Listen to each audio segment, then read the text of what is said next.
everyone, I'm Amanda at the Vermilion Public Library and I have a story time for you today. We will be reading How to Catch a Star by Oliver Jeffers.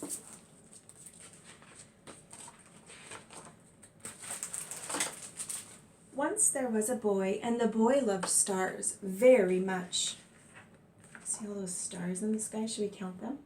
1, 2, 3, 4, 5, 6, 7.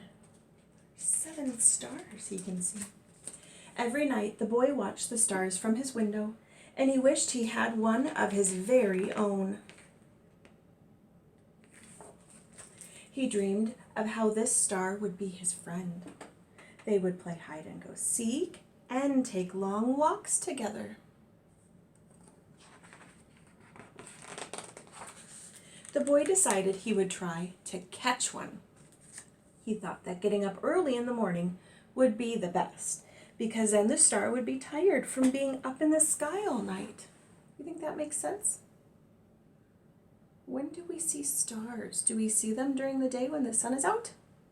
Or do we see them, I think we see them at night, don't we? The next day he set out at sunrise, but he could not see a star anywhere, so he sat down and waited for one to appear. He waited, and he waited, and ate lunch, and waited, and after dinner, he waited some more. Finally, just before the sun was about to go away, he saw a star. See, when the sun started going down, the sky got darker, and that's when he could see the star. The boy tried to jump up and grab it. Do you think he could jump up and grab the star? He could not jump high enough. So very carefully he climbed to the top of the tallest tree he could find. But the star was still way out of reach.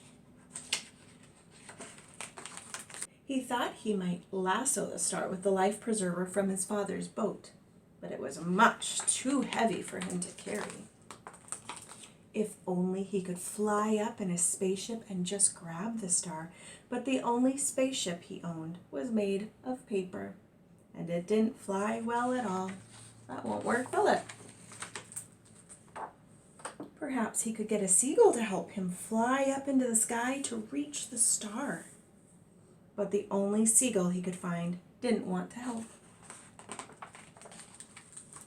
The boy worried he would never catch a star. Just then, he noticed something floating in the water.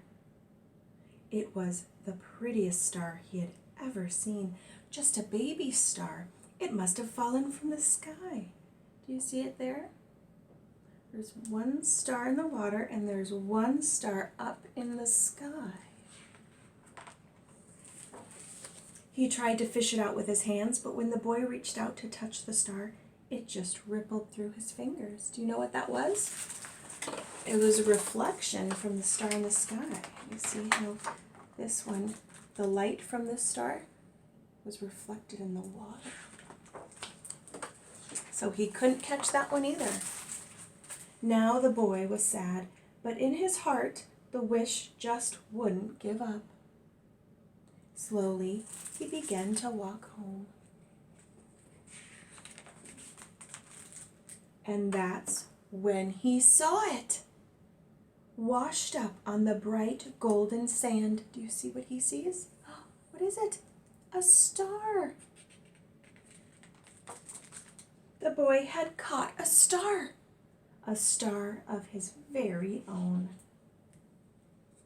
Do you think it was from the sky? We see stars in the sky, but sometimes we see stars at the ocean on the sand. Those are called starfish. Do you think he found a starfish? Maybe. No, he took it home and he's reading his star book. Thank you for joining us for story time today. We have one more virtual story time the last week in April, and then we're going to take a break for the month of May. We'll be back in June with more story times. Stay tuned for details on those story times to come, and we will see you later. Bye.